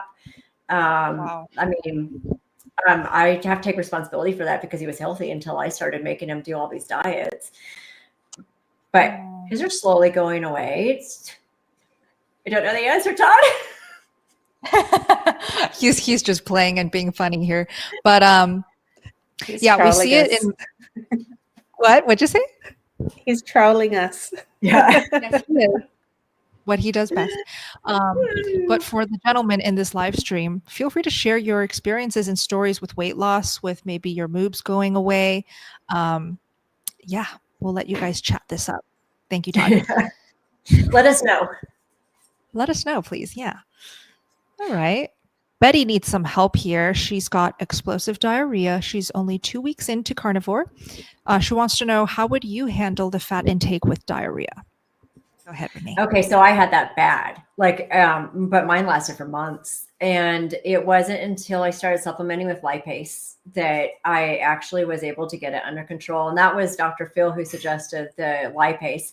Because I tried doing everything else. I tried, you know, I did the no rendered fat, made sure all my fat was cold, you know, tried all of that. None of it worked. And it wasn't until I started the lipase. And when I did the lipase supplement, I would take a bite of food and then take my supplement. So there was a little bit of food already in my stomach when I took the lipase, and I took it every time I ate. And it only took like 2 or 3 days for the diarrhea to go away. I mean, I had fought it for months. I wish I had gotten that advice earlier on. And I just bought the lipase supplement off of Amazon, and it's just lipase. And that was the biggest turning point in mine. And lipase is an enzyme that we normally have, but if you've been eating low fat, your body probably isn't producing the lipase like it should, because our bodies, our hormones and everything in our body, they adjust to what we're eating. And so if you're not making, like, for a good example is the gallbladder. If you're not making the gallbladder work, you don't need the bile because you're not eating the fat, then your gallbladder is going to be really sluggish when you first start eating fat again, because it doesn't know what to do. It's like, wait, I actually have a job, and then it has to do its job. So I really highly, because it worked really well for me, the lipase was a life changer. It really was.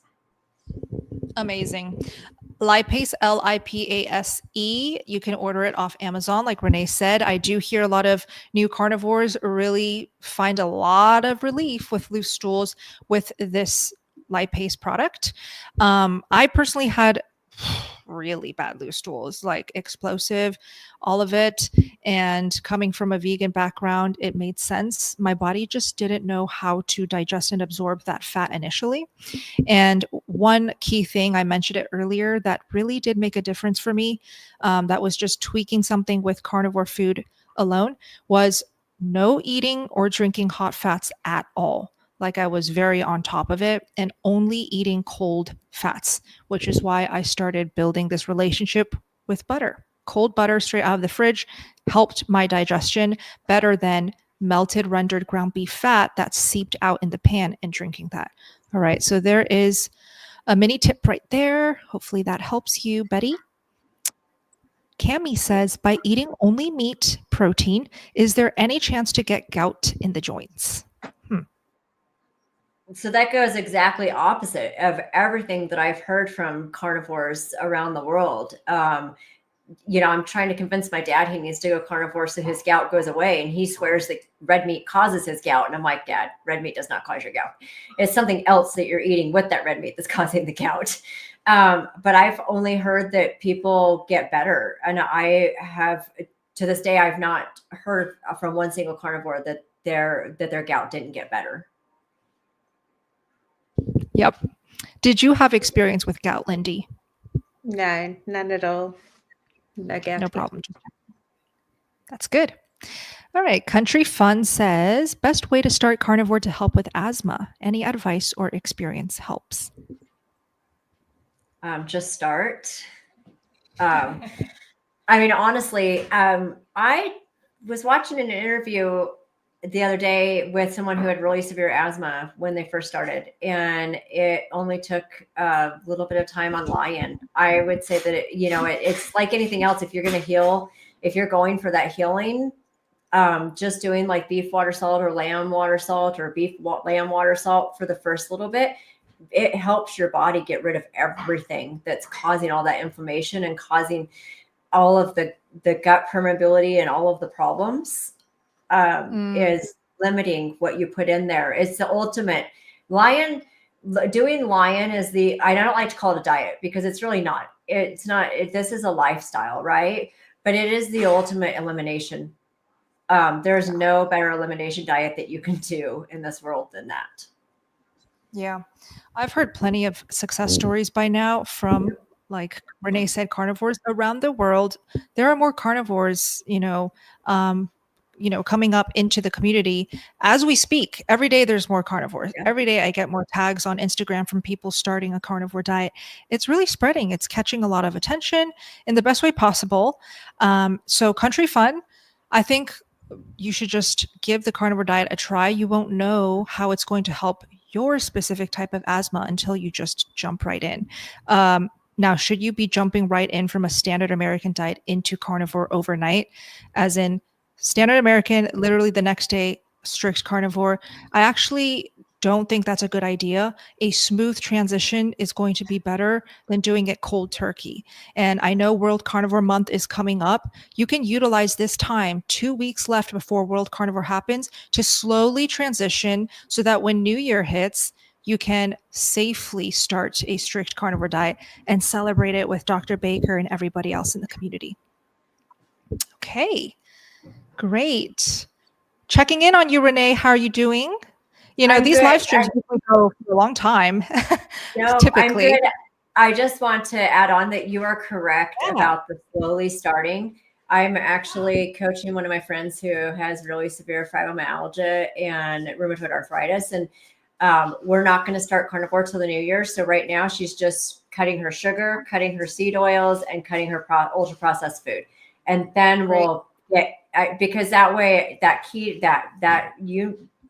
from experience, that first couple of weeks of carnivore or keto is a very hard. You don't feel good and stuff. And so going into it slowly and starting to reduce those things, I agree. Yep. Absolutely.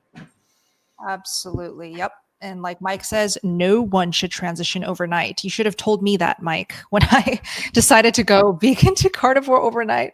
Not the best decision, but I survived it. Do I recommend it? Nope. Okay. That's a good tip. Try removing dairy first. Yeah, that could actually be a great help to clearing up asthma. Yeah. Definitely. All righty. Katrina says, how do you know how much time you need to prime if it is more than the standard 2 weeks? How did you know, Renee, to do it longer? Dr. Phil told me to. But he did. He said because I had so much healing to do, and I was probably I had so much metabolic healing to do inside of me that the longer I could stick to priming, the better it was. And I got to a point about the 2-month mark that my body was just like, you're done. Like, it told me no more, please stop feeding me all this food. And I went to TMAD, and now I'm an OMAD now. I eat just once a day. I munch on pemmican through the day a little bit if I get hungry, if I just get a little twinge of hungry. But for the most part, I listen to my body. And I think that most people can just do the 2 weeks. Raymond will tell you, most people just need that 2 weeks. But my body wasn't ready. I felt so much healing in that first couple of months. I'm very grateful for the priming. So I would say that it depends on what you're healing and why. Yeah, I love that. Fantastic answer. Lindy, how long did you end up priming? Well, I prime a little bit differently from everyone else because I have the lap band restrictions, so I can't get the food into me, the quantities that people eat, and just it hurts if I even try to push it in. So I have to just sort of graze. So my primes are like a 2 or 3 day just grazing, and then I just fall into my, I'm not hungry, so I won't eat, and I have like one meal a day or just a few bites here and there. And that's why my metabolism keeps crashing, because I just can't get the food into me to keep things ramped up high. So it's a constant struggle for me.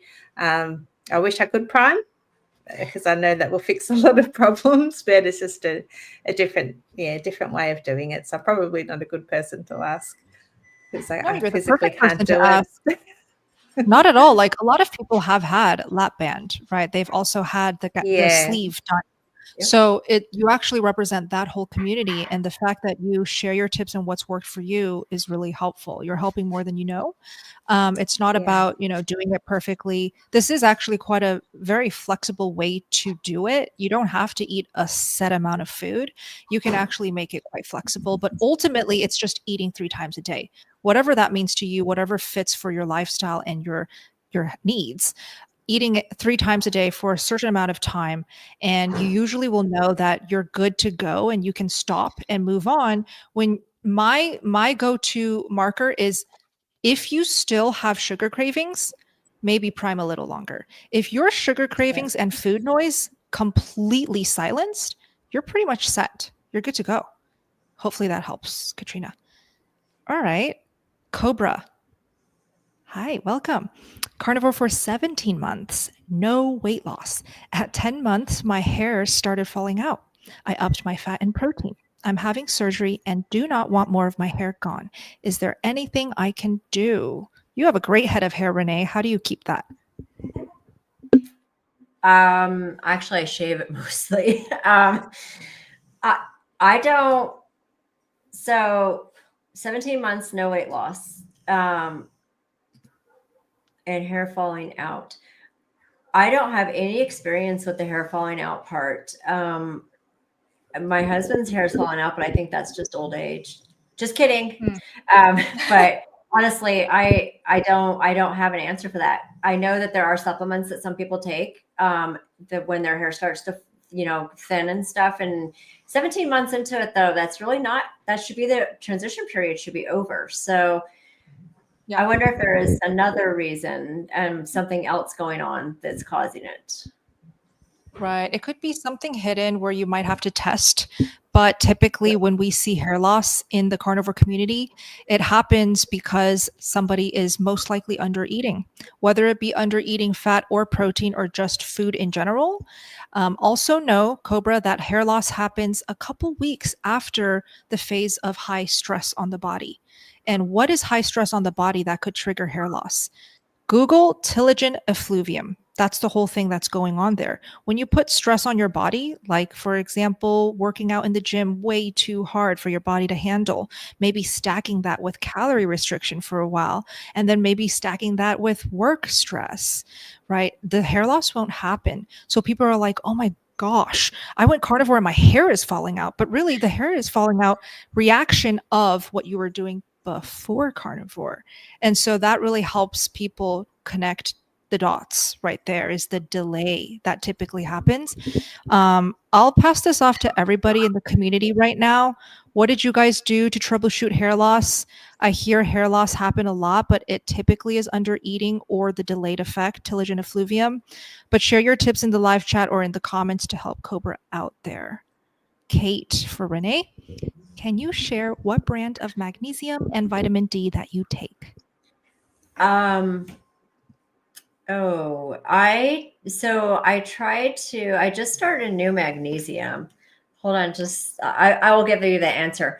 My vitamin D I take with K3. I've been taking that same brand. I'll be honest, I got to this brand because they don't package their stuff in plastic. It comes in bags instead. I have this thing about single-use plastic and microplastics and all kinds of things about plastics. So I'm very careful about that. I will give you an answer in 2 seconds. I take a couple of different magnesiums because I am also going through hot flashes, and I was hoping Carnivore would help my hot flashes, and I haven't quite gotten there yet. I still have some hot flashes, especially at night. So I'm working on that still. So I take 2 different magnesiums at night, one to help with the hot flashes and one for everything else. So my I use Micro Ingredients as the brand of my vitamin D3 with K2, and that's the one that comes in the bag. The new magnesium brand that my sister also has a lot of autoimmune issues, and she's been her own advocate for years and years. She turns me on to a lot of the things too. I'm not finding my magnesium. Sorry. No worries, Renee. No worries. In the meantime, while you look for that, we can quickly do the next one from Beth. What type of fats do you eat when you think you need to intake more fat? Okay. So just general question, what are the best fats to eat on a carnivore diet? I would say the lowest inflammation fat that you can possibly find that's animal-based, or anything that's animal-based, is low inflammation. But the best one is suet, specifically raw. Okay. Suet equals raw, but don't cook that suet. Don't render it, eat it raw. As disgusting as it sounds, some people actually end up loving it, like myself. Some people actually end up hating it when they do that. So just be careful there. Lindy, do you love it or hate it? I don't mind it. I wouldn't. It's not my go-to, but it's there. That's I good. might try some. Yeah, That's I've had good. worse. Renee, do you eat it raw? We just got our first half a cow, and I've not had suet yet. There's a bag of it in my freezer, so I'll let you know when I try it. I really love pemmican. I make a very high fat pemmican, like two parts fat to 1 part beef flour. We make our own beef flour, but so what my go-to is either tallow or rendered fat that I've made back into a solid. I tried Bella. I tried to be Bella, and I tried to go to the fridge, and I tried to eat that stick of butter, and I just could not do it. I would be okay. I would be gagging myself, like just couldn't do it. Kudos for you. Kudos for you for trying.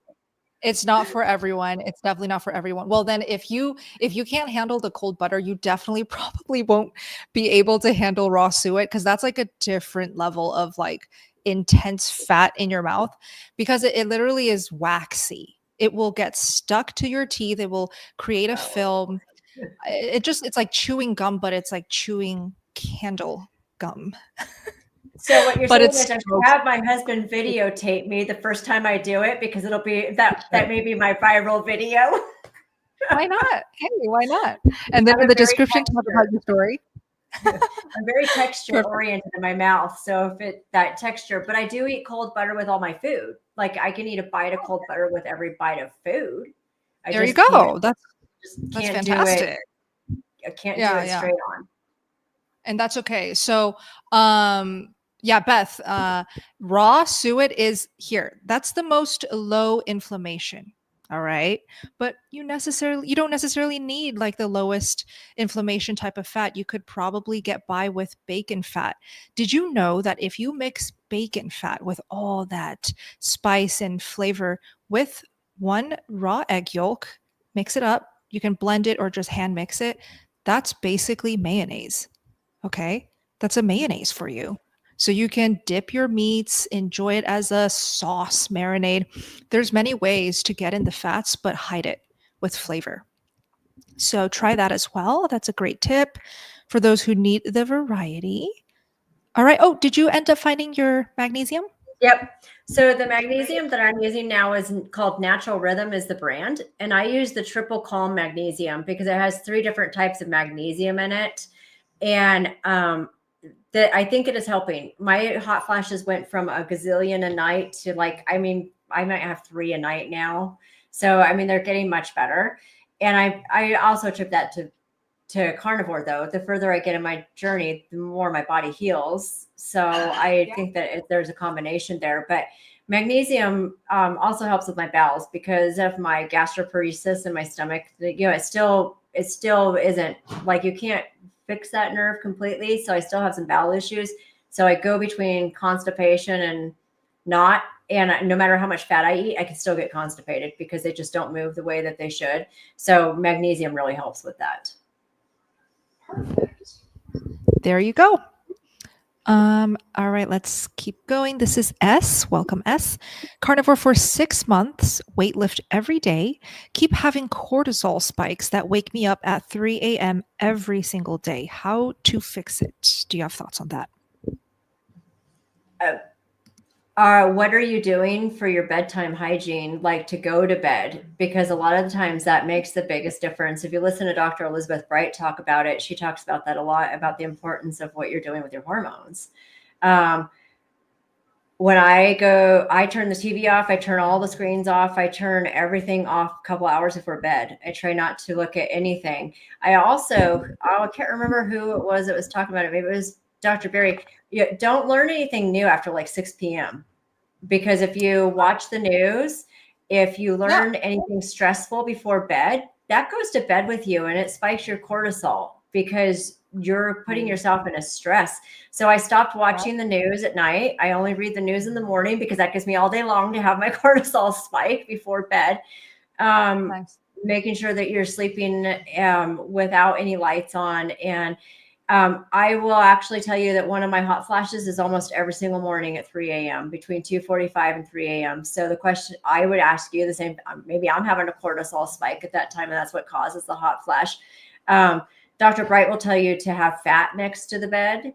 And if you wake up, sometimes fat will stop that cortisol. She said, eat some fat and then you'll go back to sleep. So I may be having the same problem. Until just now, it didn't even dawn on me that maybe part of my problem is the cortisol, but I really try hard to turn the screens off. And like Bella, you're wearing your glasses and that really helps the later it is at night. I have it built into mine, but the later at night, blue screens we're not as healthy as we used to be because we have so many TVs in all of our rooms and we have these that sit, it's so easy to pick up your phone and start scrolling and stuff. And then pretty soon, I could get in there and get on Instagram and instantly have a cortisol spike just by looking at Instagram. So it really is preparing yourself for bed. Absolutely. Well said. And I'm so glad you touched into sleep hygiene, best practices there. Look, everybody who's watching this live stream, you are staring at blue light. And if you're in our time zone, it's 6 p.m. where I am, pitch black outside here in Las Vegas. It's 9 p.m. where you are, Renee? Actually, it's only 7. Oh, okay. So 7 p.m., but it's probably nighttime if you're in the US and it's dark outside. So when you put your face and eyes in front of a screen, it's going to prevent you from actually winding down and falling asleep, staying asleep. So one thing that I've been doing is just wearing this. It's red. It looks really strange. I saw comments in the beginning saying like, interesting glasses. These are just red blue light blocking glasses. They're red, so it cancels out the blue light. And another thing that I did recently is I switched out my entire bedroom light bulbs to red light bulbs. Okay. Wow. That made a huge difference. It was almost hypnotic because when I enter my bedroom, everything is red, and I don't even have to wear my glasses. It almost puts me to sleep. It's very soothing. Okay. So that's something that you could try, S, to help you really lower that cortisol, which will also help you stay asleep. And then, like Renee alluded to, bedside butter is what Dr. Bright calls it. Just literal butter on your bedside table. Whenever you wake up, eat a bite of butter. That'll calm you down. Lindy, any thoughts on this that you'd like to add? Oh, I do something totally different. I normally work up until bedtime, so I'm always in front of blue light and I don't have the glasses or anything. So what I do is I go to bed. Before bed, I jump on my vibration plate. So I turn the lights off and I just stand there in the dark, my eyes closed, and do a bit of like sort of gentle breathing exercises, a bit of Wim Hof while I'm standing on the vibration plate. It's just, closing my eyes and having time out and not thinking about anything, just trying to clear my head. And then I jump into bed and I just sleep like a baby after that. So that's really helped me just to clear my mind and have some downtime. Hubby will be snoring in bed, but I don't listen to that. It's my time. 15 minutes on the vibration plate. I love it. Yeah. Beautiful. I love that. All right, Daniel, welcome. Can the digestive issues when switching also stem from your body flushing toxins from your system? What are your thoughts, Renee? Well, yeah, when you start eating this way, you're healing. You can have the small intestinal micro overgrowth, the bacteria overgrowth. You can have permeable gut, which is leaky gut. We've been hearing about it for years, but it's really, really people are starting to pay attention to the fact that all of that comes from that. So yeah, there are so many things that you're flushing out for a long time. And I think that, yeah, you could absolutely attribute some digestive issues to getting rid of toxins in your system. Yep. All right, let's keep Along going. with eye crystals. Eye crystals too, like the oxalate dumping that we were talking about. Okay, this is Jody. Hello, Jody. If after the 90-day challenge, I wanted to do the Sculpt challenge, do we sign up for both or move into the Sculpt group? Thank you. Does she mean chisel, Lindy? I think she means chisel. Yeah. Yeah. Chisel is a great way to keep leveling up the just how advanced you would like to fast. I will say this though, in Chisel, it is even more difficult and advanced when it comes to the types of fasts that Raymond teaches and guides you through. He has, I think, one live meeting per month in there. Yes. And most of the value you're getting is through like written course content and video content. So it's up to you. If you wanted to advance, go ahead and enjoy Chisel. That's a great option for you. All righty. Cindy, where did you get your pemmican, Renee? My husband makes it. I like to take credit for it, but I don't make it. He makes it. I would say that the pemmican that we make is a lot like the carnivore bars. And but the carnivore bars I do mine a different consistency because I make mine way higher fat. So mine don't tend to be room stable, like they get liquidy, so they have to stay in the fridge. But we make our own pemmican. We learned, we bought beef flour the first time we made it and then realized that was really expensive to buy it already beef floured when you can make it yourself. So we learned how to dehydrate and make our own beef flour. And then we just mix it with rendered fat or rendered tallow. I'm learning the difference. I got corrected that tallow and rendered fat are two different things. Tallow comes from suet. No, I've had several people school me on it. So I don't know what the truth is. All I know is it's beef fat and it's beef flour. And I mix those together. Perfect. Yeah. I usually get corrected when I say, I used to think that, suet is raw beef fat. Tallow is just cooked beef fat, right? Is that what you meant? Or you're saying that? No, I had somebody tell me that I was wrong and that tallow came from suet and that everything else is rendered beaf fat. Interesting. But it doesn't matter because all I know is it's beef fat and it's what's making me healthy. Exactly. Right? Do you season it with anything or you just keep it plain? Salt. Nice. I season it with just salt. So it's just salt and beef flour and beef fat. Beautiful.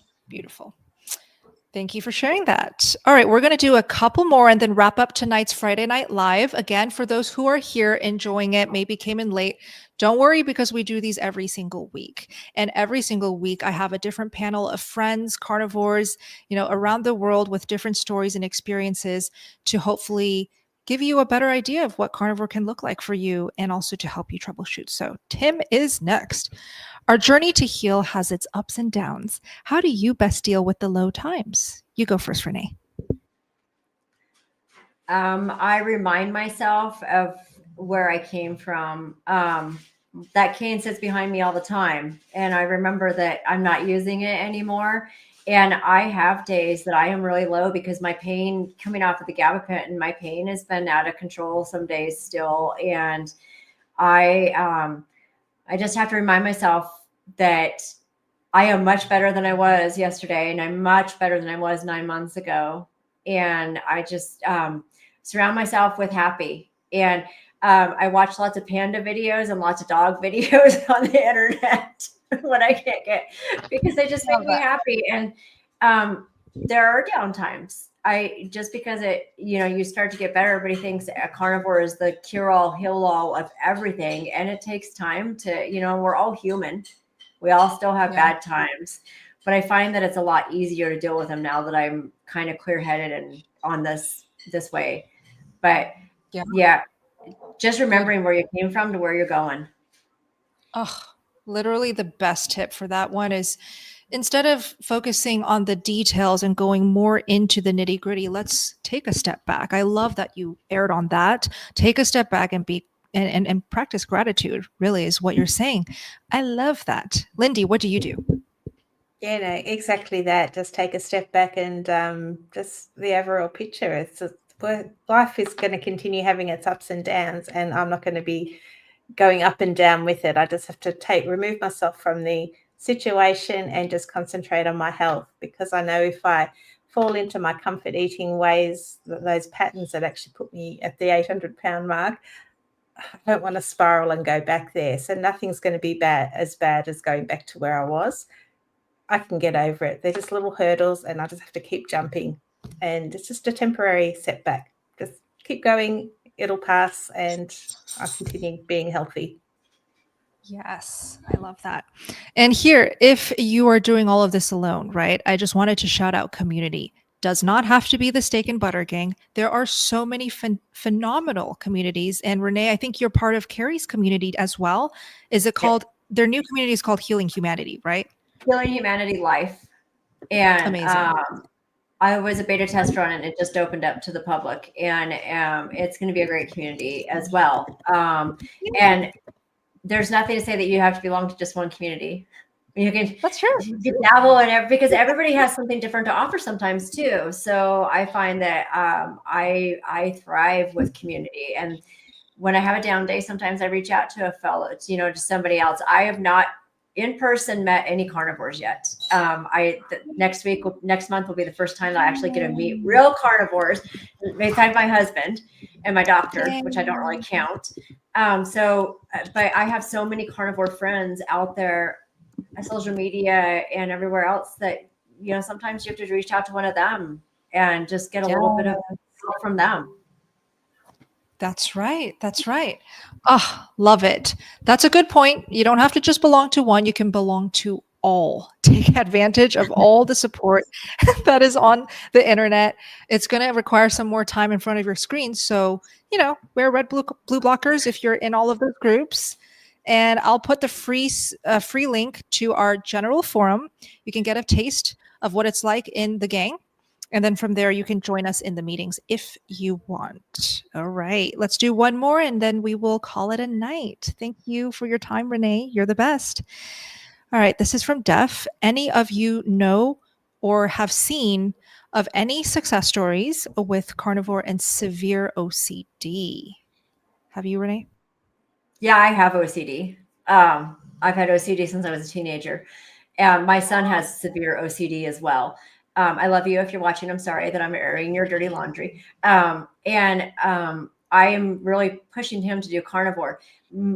My husband can tell when I'm not eating enough fat because my OCD gets a little bit out of control. I still don't let anybody else drive. I have to drive. I still have a little bit of OCD issues. There's still some. I've let the cleaning go. I used to be I was very OCD about everything, and everything had to be in its place and stuff. And I am so much more relaxed now. In the last 9 months, my husband says I'm a whole new person. I am so much easier to live with. I don't have that. And so my son, when he eats more protein and less of the processed, he's a freshman in college, so what he's eating.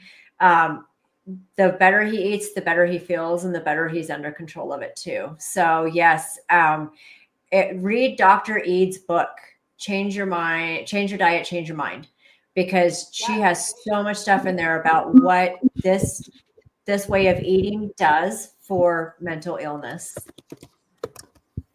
Exactly. Dr. Ead is one of the best sources, as well as, if I can think of it, Chris Palmer. Is that his name? Chris Palmer? Dr. Palmer, I think. He wrote Brain Energy, I believe. And he's also all about the mental health in the brain when eating a high-fat keto and carnivore diet. So those two, I would just get their books and start reading, because it's really going to change your life, just understanding what's going on with the brain there. But success stories happening and being posted every day with not just OCD, but mental health, anxiety, depression, all of it. So it really is an inspiring place to be, this carnivore community right here. So thank you for asking the question. All right. Renee, you have been amazing tonight. And if you enjoyed this live stream, the setup with the Q&A, I would love to invite you back, because your knowledge is fantastic. Your story, so great. I would love for you to share where people can find you one more time. I would love to come back whenever you want. And I am YouTube and on Instagram, same name, at Eating Meat to Walk. And I really am eating meat to walk. I mean, that is my story. This is why I'm doing this, is because I wasn't going to end up in a wheelchair. So, yeah. Oh, yeah. Great handle. Love it. Eating Meat to Walk, all in one handle. You can find her on Instagram and YouTube. I've also put clickable links down below, as well as Lindy's, as well as everybody else who visits these live streams every Friday. I also want to shout you guys out who joined us this tonight in the live stream. I see all of your kind, supportive messages. I don't necessarily put them on the screen, but I do see them. And I want to say I love you, and I really appreciate your support. And I really appreciate you guys interacting with us every single week, building this community with us. So thank you guys. Have a beautiful night. Renee, thank you very much again. Lindy, thank you so much. We will see you next week in our next Friday live stream. Bye. Thanks for joining.